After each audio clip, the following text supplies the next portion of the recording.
Well, welcome. Welcome. My name is Kim Jackson, and I'm the Executive Director for the Institute for Strategic Policy Solutions. And we're so honored to be here in Tarpon. It's so nice to see our provost and all of you all who have come out in public to share time and space with us. For those of you all who don't know about the Institute, briefly, it was created by Congressman Bill Young. And he wanted to have a place where there would be social, political, and economic programs in a way that we have solution-oriented discussions in a nonpartisan manner. And of course, we are outside, so we like to thank our virtual audience for their patience if they hear any background noise. We're in this lovely space. But the Institute is an important part of the community because it's our goal to make sure that we have these conversations about very challenging topics where we may have differing opinions, but it's important for us to come together on some level. So I'd like to thank Jean for allowing us to be a part of the chamber. And I would like to say thank you in particular for allowing us to grow into the Tarpon Springs and North County. I'd also like to thank WUSF and Tampa Bay newspapers for their support. And again, a big thank you to Lisa and Barry for allowing us to have this beautiful space. If you have not been here, you should be out here. The drive is definitely worth it. And of course, our dignitaries who are here as well. Today, we're here to talk about minimum wage, which is why we're here at a small business.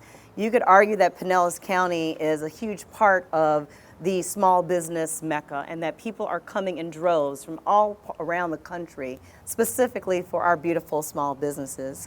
Well, of course, the 2020 Florida voters approved a constitutional amendment which raised the state's minimum wage to $15.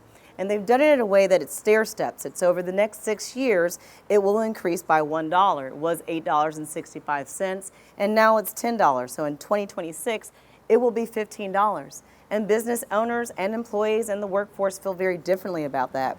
So tonight we're grateful for our business leaders that are going to engage in discussing about what do wage changes do and how they impact business models and how they impact everyday Floridians.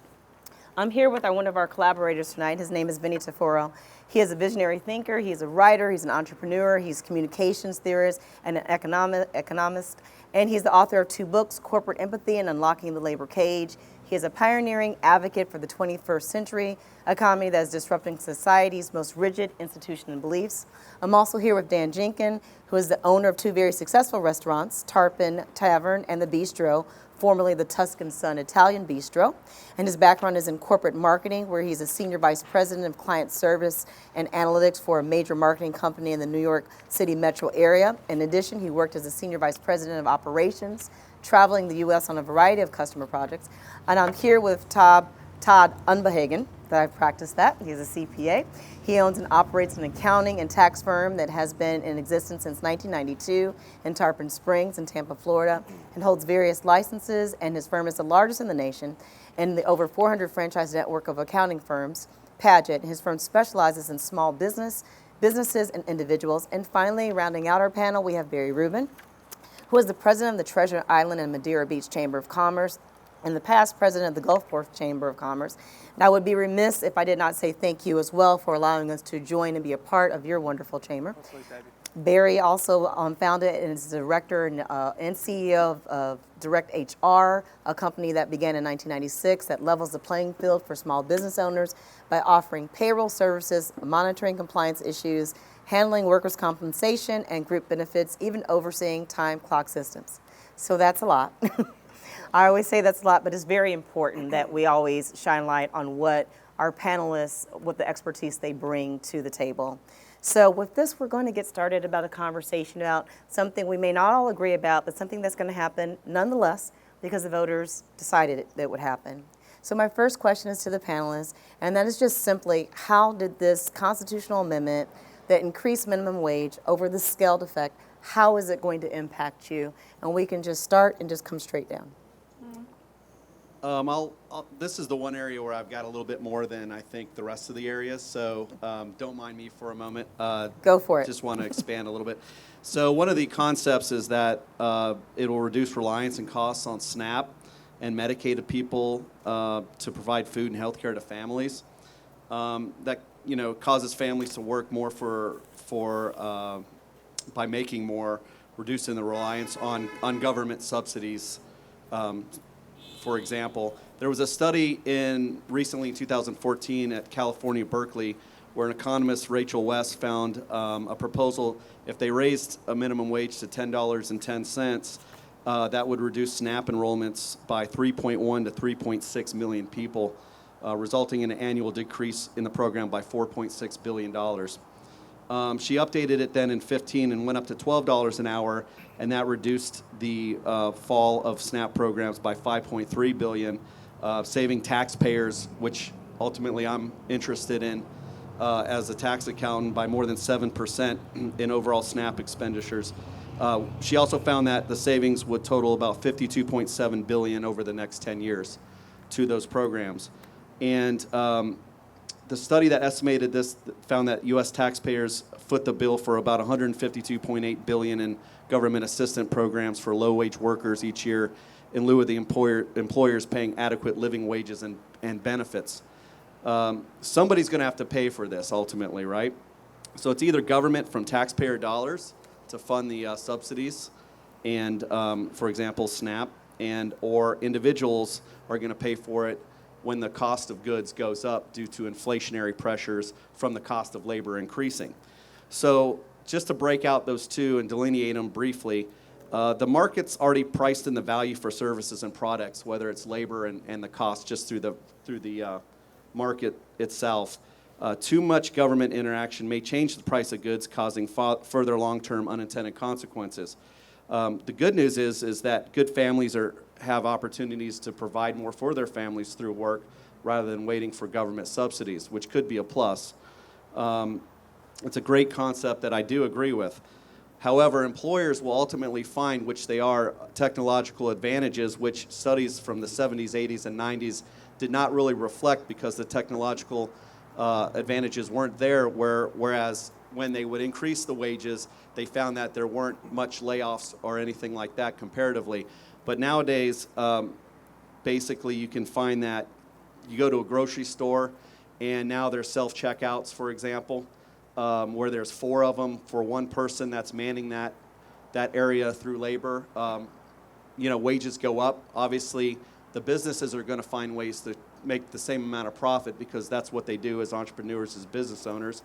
And they're also going to be looking for artificial intelligence, which is up and coming in the world, for service-based, especially businesses, to help subsidize, the increased labor, reducing the amount of labor as well, to make sure their margins and profits are where they are. Households, back to taxes briefly, households that earn more than $163,601 in earned income pay 68% of U.S. federal income taxes in the United States, contrary to what a lot of people think. Since they pay most of the taxes for entitlement programs, thus because they pay the most amount of taxes, in theory, they may end up paying less if the burden is put towards, the cost of goods and services going up due to inflationary pressures. However, being that they purchase more anyway because they make more, it may somewhat equal out. Leave that up to the economists to filter that out. But it's something to consider. But if goods and services are going up, it'll be going up even for those that are making the minimum wage, not just high-income earners in the United States that pay most of the entitlements and fund most of these programs for lower-income people. So that may negatively impact lower-income folks due to cheaper items and food going up in price instead of being burdened by higher-income folks. So that's kind of that's all I've really got. That's my take on it. I don't have either way. I think it'll just have to filter out in the economics of things. But just know who's paying for it, and it's either going to be burdened by the taxpayers or the cost of goods for everybody. Thank you for that. I mean, you said a mouthful with regarding that someone's going to pay for it regardless. And I'm very curious if you have any comments on the technological advantages versus businesses still making the same amount of money and how that impacts the employee. Yeah, Kate, I think that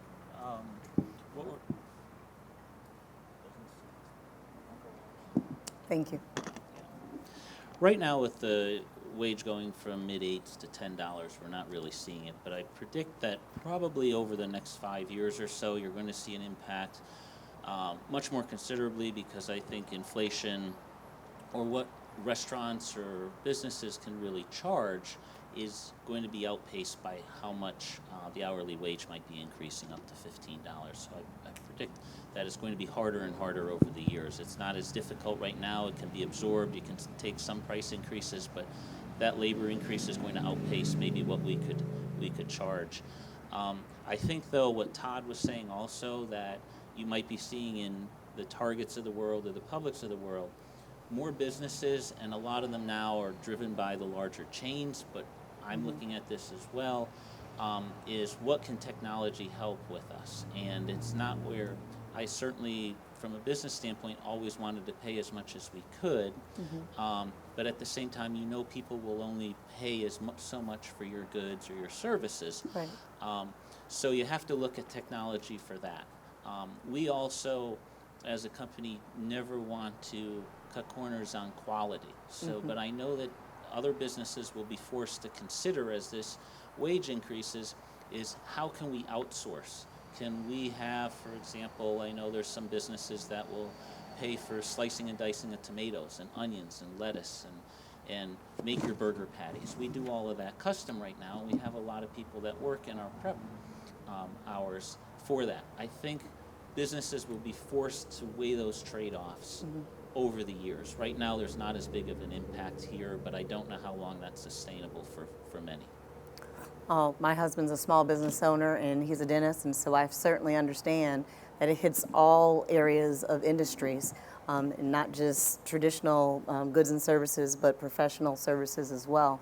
What's your thoughts on it, Barry? So both these gentlemen are absolutely right, and I think in addition to the technological changes we're going to spot and some of the outsourcing, we're going to see a lot of offshoring as well. We've seen that for the time for quite a while. I mean, you can go into, for example, Bangladesh, where the minimum wage is $9, not $9 an hour, it's $9 a month. So when you have services and goods that you can send offshore at $9 a month to be produced, that's what's going to happen, because, like both gentlemen said, the businesses aren't going to make any less. I think the other great point that you made, Todd, was the consumer price index.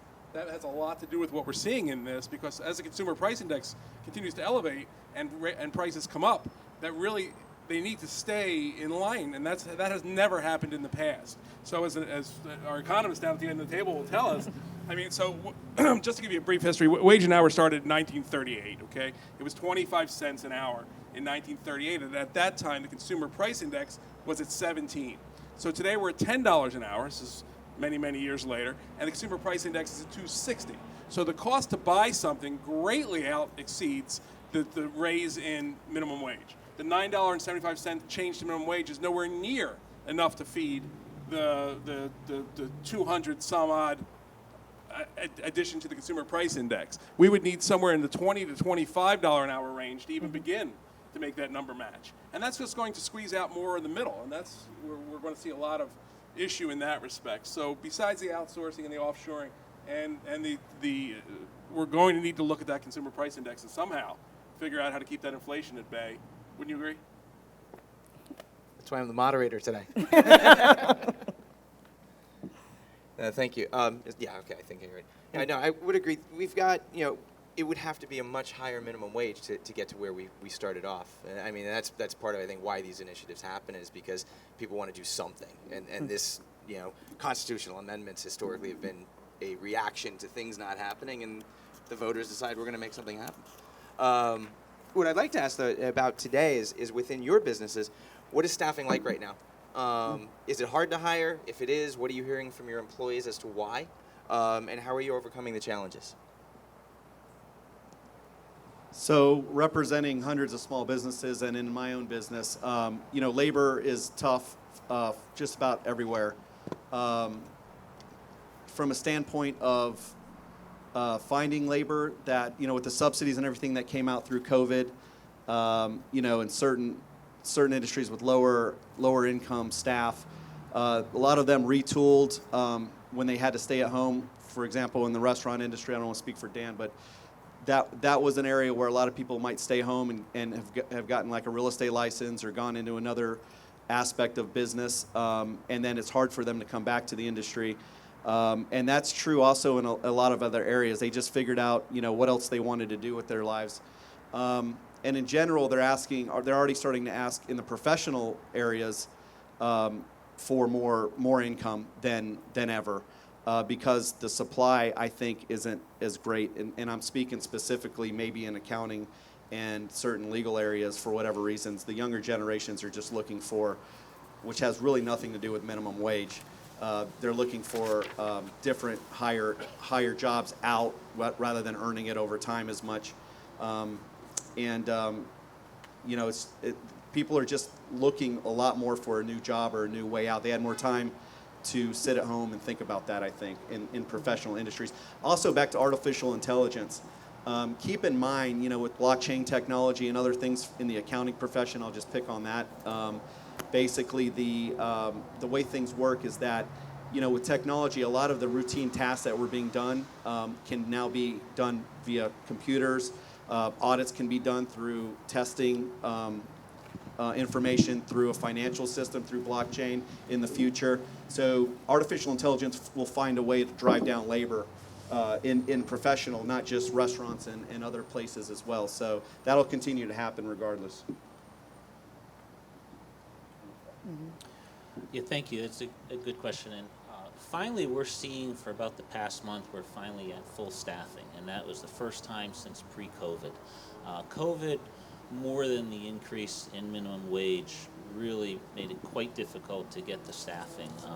We closed one restaurant, for example, for quite some time. Just the Poach and other restaurateurs who have had multiple units have closed one restaurant in order to fully staff another restaurant.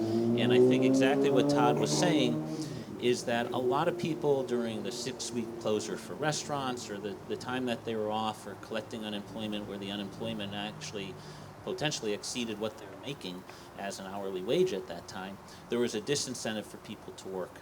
But they knew that on the horizon, they would have to start to work at some point. And they chose to say, do they want to stay in the industry they are, and not just restaurants, but I've talked about people all across different positions. They chose at that time to say, hey, let me retool or re-educate myself. It's incredible, though, to try to get to full staffing, how difficult it is. We use Indeed to advertise for help wanted. In the past, pre-COVID, we may put out an ad and get 50 responses from it, of which you might want to interview 10, and from which you could hire 2. Mm-hmm. In today's world, the same amount of money that you're putting out for that ad, you may get 10 responses, of which 2 you might be interested in, which 1 may or may not even show up for the interview. So it's quite challenging to try to get to that. But I'm hopeful that we're beyond that and get behind us. But it is hard. We have found for hiring what worked really the best, and I think it's kind of like any marketing that you have. The best way now to hire people is through word of mouth. We talk to our staff who have worked in other places, or they're friends with people who have worked in other places, and we have started an incentive program where if they recommend someone, we hire them, and they're on for 3 months, we'll give not only the employee who recommended them a bonus, but also the person who came on board. And it's really COVID, and also the salary increases or minimum wage has really taught us all to be a little wiser with what we have to be, and to be a little bit more creative. Thank you. So, oh boy, turn me up. So in Treasure Island and Madeira Beach, the great preponderance of our membership are hospitality. So it's mostly hotels, great deal of restaurants, obviously, and they're all, to a man, having difficulty hiring. They're at 75% at topped out levels. There's lots of reasons why the hotels are having more issues than some of the other groups. Some of it has to do with the new I-9s, where now we're having less of a workforce that was more willy-nilly at one time. They just let everybody work. Now it's a little tighter. The previous administration in Washington made sure of that, and that's not necessarily a bad thing, but it definitely hurt in some of the areas in the hotel staffing. So let's just being honest, we're all adults. I think with the tipped credit, I don't know if you're using that here or not, with tipped credit discount, which reduces the minimum wage back down to just a little under $7, it almost doesn't seem worth it to a lot of people. Especially the young people who, and I'm not one of these folks to go around to bash the younger generation. I'm not that, get off my lawn guy yet, but they just don't want to work for $6.97 an hour. They just don't feel it's of great value to them, and especially in jobs where it's become increasingly difficult to deal with the public. And it really has. For the 18 months, what happened to us as a people over 18 months is remarkable how horrible we've gotten. And just the stories you hear one after the other of dealing with folks in the public, it's very, very difficult. So I know on Treasure Island and Madeira Beach both, restaurants have picked and chosen which days to close. They're literally taking days off. Even some of the national chains. We have a Bubba Gum Shrimp that's closed one day a week. Hooters is closed one day a week for lunch. I mean, these are national chains. Should have no difficulty in staffing. And yet they're finding themselves having to close down for days at a time. The other thing that's remarkable is they're doing signing bonuses. So some of the restaurants will do a $1,000 or $1,500 signing bonus for busboys, which is unheard of. But it's just the new normal, and that's what's happening. So staffing has become a major issue, and you're right. Word of mouth is the way to do it. I won't bash young people either, but I happen to have a young person, and I would agree with that. I hope she's not watching or listening. But in general, they have reevaluated life, and they don't think the same way in terms of, and not just her, speaking with a lot of young people during this time period, reevaluated what they want in long term. And I think the referral situation is definitely a good incentive. I hadn't heard of the signing bonuses. That's quite new. Vinny? You okay? All right. So then, speaking of that, you talked about that challenge, and it's interesting that you said a national chain is having these issues. What other challenges do you see heading into 2022? Now that we have somewhat of, we're going back to normal. We have people here. This is nice. People are starting to come back and make evaluations about where they're going to spend their time and what businesses they're going to spend it with. What do you see as the biggest challenge based on minimum wage and the challenges we have now going into 2022? Well, I don't think a lot of that's changed from before COVID. I think healthcare is still a huge concern for people. I think the costs of healthcare for businesses to provide that to their employees is practically unaffordable. Now that the regulations are taken away, where they don't have to pay the fine for on the ACA, that's more or less gone away. In a lot of ways. So I think that's a big problem. I think transportation is a problem. I think more and more young people are unable to either maintain reliable transportation, whether it be insurance or a car, and getting from one place to another is very difficult. I grew up in a city where we had subways and buses, and it was easy to get from one place to another. Here, it's not quite so easy. I have a 20-year-old daughter in college, and she has a part-time retail job, and she just takes Uber everywhere she goes, and it practically... Well, it's a good deal for her because I pay for the Uber, so everything she keeps, she keeps.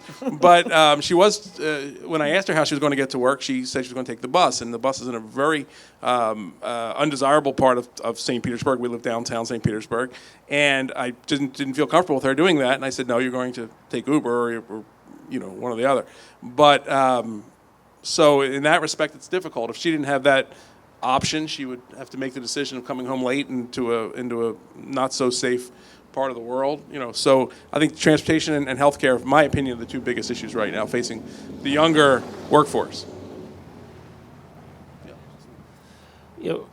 Again, I'll talk for long term. I think one of the biggest issues that some companies, at least the ones that like to pay honestly and pay on the books, 5 years from now, you're going to have a lot more businesses who attempt to pay under the table.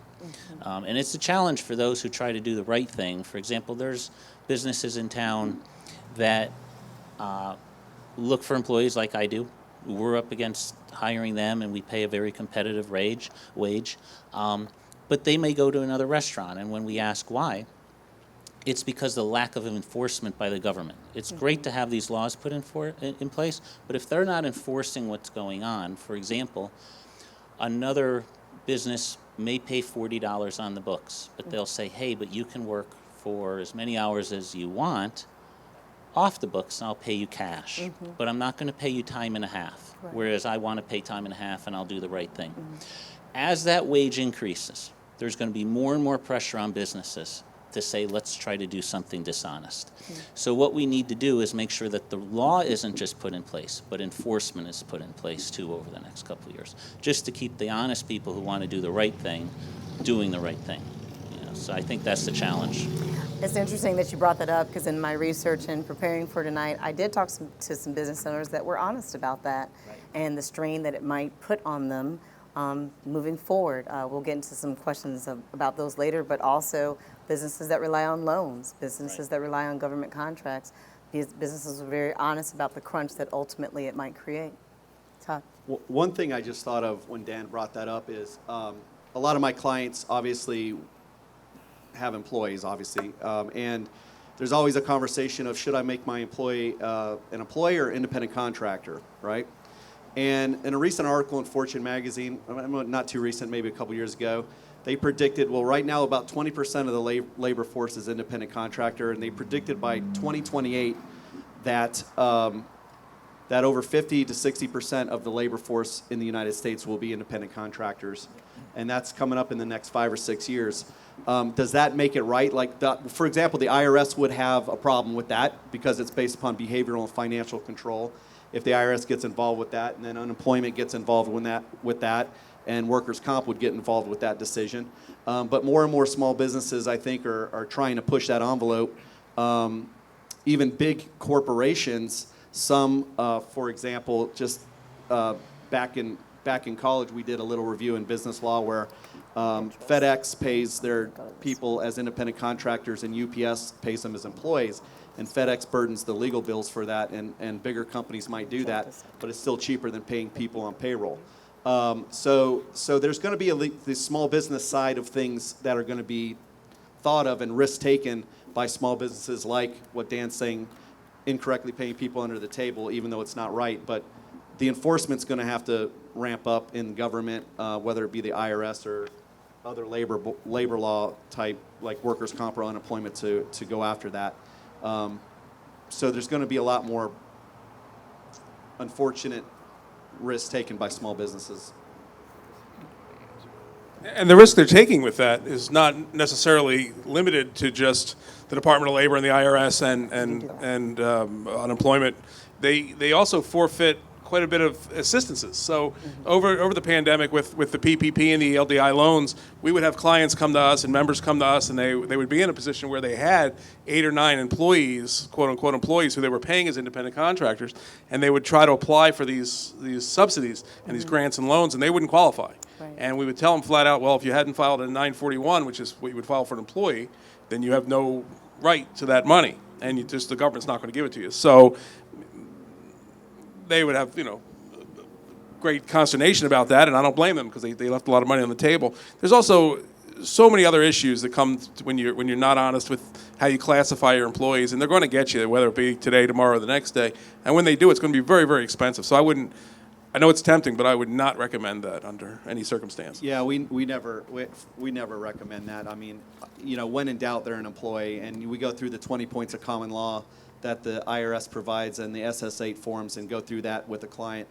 And we heavily advise against doing things, because that's no way for a business to grow. If you're doing things, cutting corners, and not focusing on growth and the health of your business and spending time on that, typically a business will not grow and become something that's marketable and somebody wants to buy in the future anyway. It's a short-term solution, and it's not the best for the health of a small business anyway.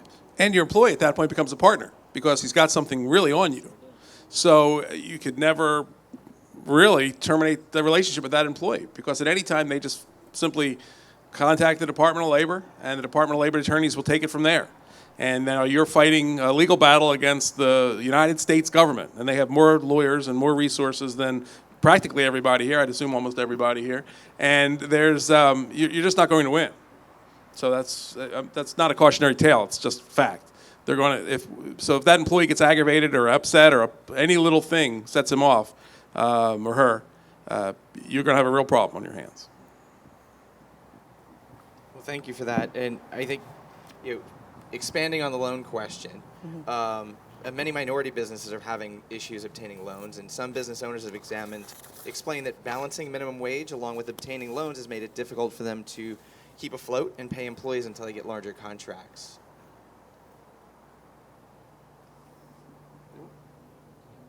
Any thoughts on that? Say that again, I'm sorry. Minimum wage challenges, along with obtaining loans, are making it difficult for them to keep afloat and pay employees until they get larger contracts. So bridging to when they grow. So, are you saying relative to small businesses that are contract-based businesses, they're getting more loans to pay for employees short term, or what? Well, some of the businesses that we spoke to just quite frankly said that they're reliant on loans. So if they can't get loans and now they have to increase their wages for their employers and they're having staffing challenges, it's sort of like a circular effect. So you mentioned a wonderful incentive of referrals or bonuses or incentives to get staffing. It's hard for small businesses that don't have, I guess, substantial capital to offer these type of incentives. I Wonder guess what you would say to businesses. Yeah, I who guess that would brought depend on question up? the industry. There's certain industries that could use some factoring, and the factoring may come into place instead of a loan. Loans are a tricky thing. Typically the banks don't lend money to people who need money. And that's always been the case, and it's disproportionate sometimes, unfortunately, to some of the minority business owners. You don't see that as an uncommon theme, unfortunately. So the people who need the money the most aren't necessarily getting the help they need. But an answer to that I don't have. Maybe someone up here may have some suggestions. I mean, profitability helps you repay and service loan debt, and so if wages are up and there's less profit and you haven't found a solution for it, then there's less potential to acquire more debt for growth and other things in the future. I guess that's a consequence of wages going up, obviously with less profit, but that could, and if you already have a lot of debt and profits going down, then you're having a negative, like you said, it's kind of like a slippery slope where you're showing a decline, an increase in debt and a decline in profit. That could be disastrous to a business. Typically, they call it a loan in those cases, right? Yeah, I've seen clients, the banks call loans just in recessionary times, even when the client is doing okay, just because the bank wants to fix up their balance sheet, and a client has to come up with the money pretty quick. So that's even during good times when a client's profit's looking pretty good. A client that might be, or a small business that might be having a tough time, it's going to be even harder for them. How are you going to come up with the money when the bank calls the loan, especially on a line of credit? Thanks. Thank you. Before we take some audience questions, we want to talk about minimum wage does not necessarily mean that the skill set has improved, right? So I didn't know what you all had thought processes about, we're offering a specific wage amount, not necessarily based on a skill set, but based on an economic principle, to be quite frank. So how are businesses going to adjust? For example, when you have someone that you have to invest substantial training into, and you may not have a choice because, as you said, you have 10 possible applicants, 2 possible good ones, one that you can that you decide to go with, but that person doesn't have skill set, but you're still paying the same amount. Just wondering from a business owner's perspective what you all's thoughts are about that. Yeah, it's certainly another challenge, and again, like Todd was saying, a lot of businesses in town are seeing record revenue, all right? And that sounds really good, but it doesn't always translate down to record profits. And one of the reasons is exactly like you're saying. We hire new people, and the labor pool that you can select from is very, very tight right now.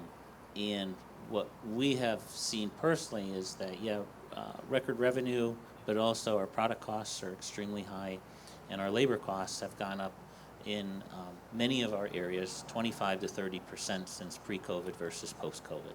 And that is not related to the $8.64 to $10. It's not accounting for that. We're always above that level in what we pay people. But you have to factor in then at that time the training of that. And it really is a catch-22. You need to hire these people, but you can't hire people that aren't trained, but you need to hire them, and then you need to find people who you really don't have to find time to train them. Right. So you're paying a lot of overtime, or you're relying on your salaried employees to try to train these people. So it's challenging for so many reasons right now, but you have to put an investment in that, I firmly believe, because you don't want your product to suffer. So if your product suffers, you're going to lose your customer base. And if you lose your customer base, you don't have to worry about having employees. So it's an investment I think everyone should consider doing. Any other thoughts? No? You know, I see you thinking. No, as far as training's concerned, I think that's kind of a new norm right now when labor's tight. You know, and I see that in professional industries. I guess the good side is you can train staff at a rate that in a way that you would want them to work. But if you're getting paid minimum wage, what's to stop you from putting training in them for in an employee for 3 months, and then them just realizing they don't want to go somewhere else, and they can bounce somewhere else really quickly because they're getting paid the same amount in another industry that they might like. So I think the fluidity of employees maybe going from the restaurant industry to something else where there's more of a minimum wage, that might impact the amount of training as well, meaning more training just constantly, almost like these businesses have to have full-time academies, which obviously companies like McDonald's and other bigger companies have had to do, but the burden on the small businesses is I think going to be pretty costly on that end too. So thank you. We have a pre-submitted question here. Was how can businesses reassess their business models to adequately pay workers and generate profits? Well, there's some obvious answers to that, and then there's some that aren't so obvious. I mean, obviously, there's other issues just other than workforce that's going on right now. Supply chain is a huge problem. I don't care if it's in the restaurant industry or if it's in manufacturing. So that has become a real problem.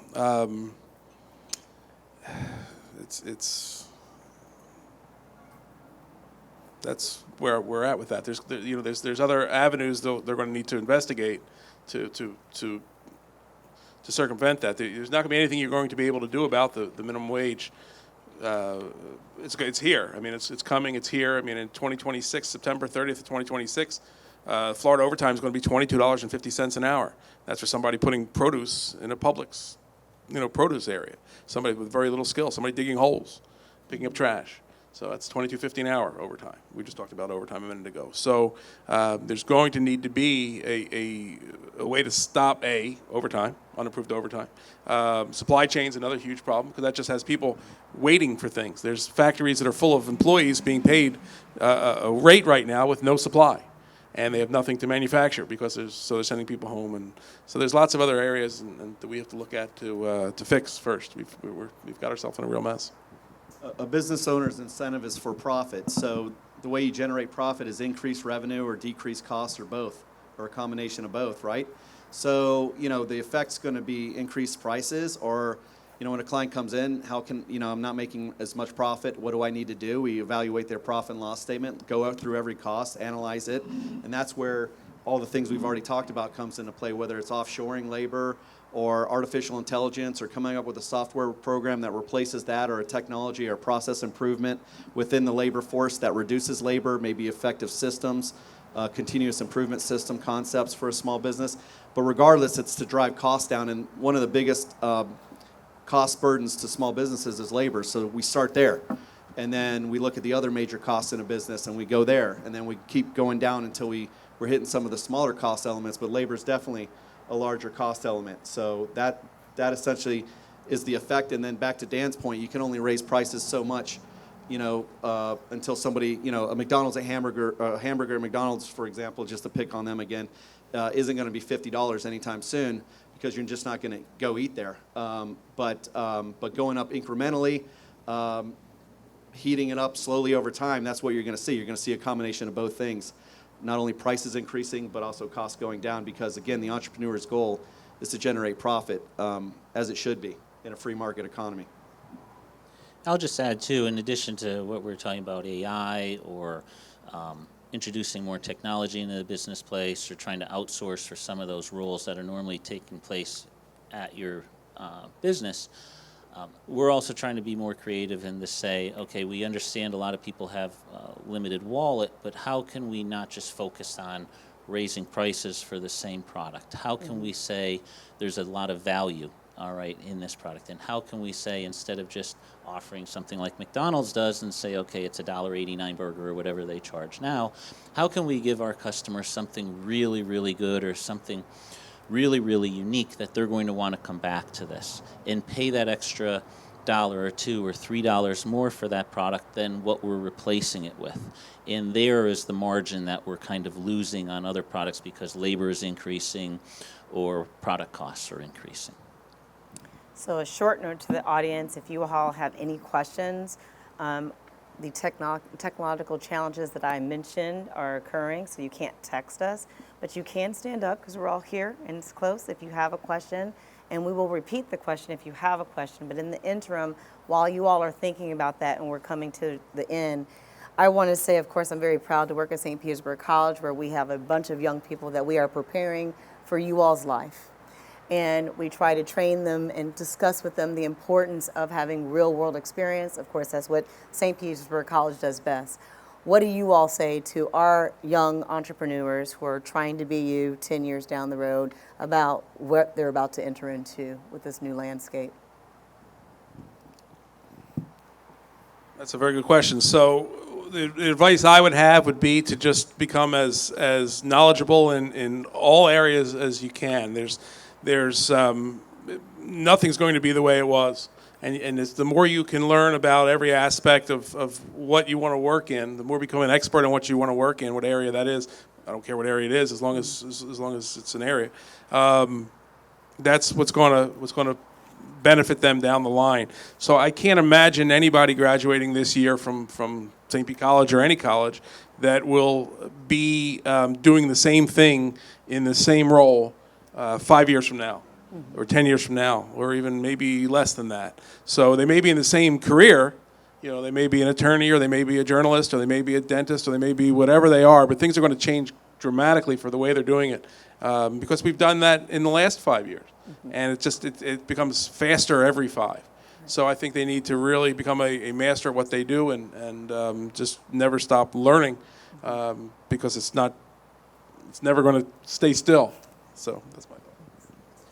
If I could tell anyone, I would tell them to go to school for what you think you would love. You as a person are your own business. You're your own entrepreneur. You're going to be selling yourself to that interview and saying, this is what I think I'm worth and this is what I can produce for you. But in the end, I think a lot of students need to realize, and I learned this through life working with hundreds of different clients or in different capacities or role myself, that the paycheck is not the only reward. It's what you're doing at work. And are you proud of what you're doing? And do you love what you're doing? And if that is what you're doing, the salary or the hourly wage will not matter as much. I do think young people have received that message much more so than different generations. And I just echo something. If a young person's going to be a small business owner or entrepreneur, really understand how to create value. Back to Dan's point of, if prices go up and you have to cut, that's all just technical. But from a standpoint of what differentiates you, what value do you create above and beyond the food that you sell, the services you provide, and creating that value. There's always going to be somebody cheaper out there that's going to do it for less and cut corners. So figure out what it is, again, that you like, and just create that amount of value for the world in any way you can based upon your uniqueness. And I think, over time, don't be afraid to change that. Good entrepreneurs wake up every day and they focus on the changes they need to make, and don't be afraid of that. And over a long period of time in a career being an entrepreneur and a business owner, I think you'll be okay. Thank you for that advice. I do think we have Thank a you. couple more pre-submitted questions. We've got one on the joint resolution currently in Tallahassee about creating a temporary lower wage for lower wage rung for felons, other difficult to hire populations, and people younger than 21. How do you view that resolution? So that's a Senator Brandis joint resolution coming out of the Senate. He attempted that in the last session. It died in committee. I anticipate it to die in committee again. We have a 40% a return to jail rate for felons. So, and this state is notoriously harder on felons than most other states. Four states in the United States don't allow felons to vote. We're one of the four. We haven't banned the box necessarily yet, where you have to check if you have a felony, where states like California have, and you're not allowed to ask about certain things in the employment application. So it's very increasingly difficult for a felon to get a job anyway, and then to put them. I mean, the rate, the discounted rate on minimum wage would put them into the poverty level. So what would they do besides return to crime and go back to prison? And then when you're a second time offender, the rates go somewhere into the 60 to 70% return for the third time. And then after that, it's almost 100%. So all we're doing is building that pipeline where we're continuing to fund the legal system, which is one of the most, I don't want to get on a soapbox, but one of the it's a money-making opportunity for the legal system, every bit of it. And no offense to the attorneys, and no offense to the judges, and no offense to the police, and no offense to the jailers, and no offense to everybody else. But it's a system, and it's a broken system. There's no doubt about that. And I just think if I haven't made it very clear, I don't think this is a good idea, and it's not going to get out of committee this time either. Very well. Any other thoughts? If I understand it correctly, there are some incentives right now for employers to hire from work release facilities. We have not taken advantage of the tax benefits of that, but we have hired from work release. And I think everyone deserves a second chance. And we've seen, I would say it's typical within the labor pool in the general public, but we've seen some real success stories where someone has spent a few years in, and we have certain criteria. We will not hire certain for certain violent felonies and that type of thing. But for those that we feel might fit in, we've hired, and some of those people have started as a dishwasher or a line cook and have worked their way up and now have moved back to where they're originally from, whether it was down in St. Pete or Bradenton. And they're now a kitchen manager, and they're making very good money, and they're very proud of what they've done. And I think everyone deserves that second chance, or we're going to have this huge entitlements or this huge burden on all the rest of the taxpayers to say we're going to have to permanently somehow pay these people for not working, right, and take care of them. It's best to get them back into the labor market. But these people did it because they wanted to, and they wanted to make an effective change in their life. It wasn't because the government came in and said, No. we're gonna do this for you, correct? Okay. Any final thoughts on anything else? We've covered a lot of material tonight, and the sun is finally leaving us. Final thoughts? No? Well, we can't thank you enough for coming into a unique space in Tarpon. Lisa and Barry, just a beautiful, wonderful space. Thank you so very much for having us. Thank you for all of you all for coming and staying out and doing something different in the middle of the week. We appreciate that. Thank you to our dignitaries for coming and joining us. That means so much to us. On behalf of the Institute, we're very grateful that you participated, whether in person or virtually. We would like to shed light on a couple of our programs coming up. I often talk, some young people don't know who Terry Schiavo is, or was rather, but it was a huge case that defined how we think about advanced medical directives. And so we're having a case, a forum with Judge George Greer, who was the lead judge during that time. That will be October 28th at our Seminole campus in the Digitorium. We're going to have a program on clean energy, and that's going to be on November 9th, and that's going to be in our Bay Pine STEM Center. If you haven't been there, it's really one of our spectacularly beautiful campuses. And thanks to one of our executive chair, Judge Sullivan, we're going to have a U.S. and China International Engagement Program with students. We're really excited about engaging the students, and we hope that you join us. Of course, you can learn more about the Institute on Facebook, Instagram, or YouTube, or come to our website at isps.spcollege.edu. A recorded version of all of our programs is always available on our website.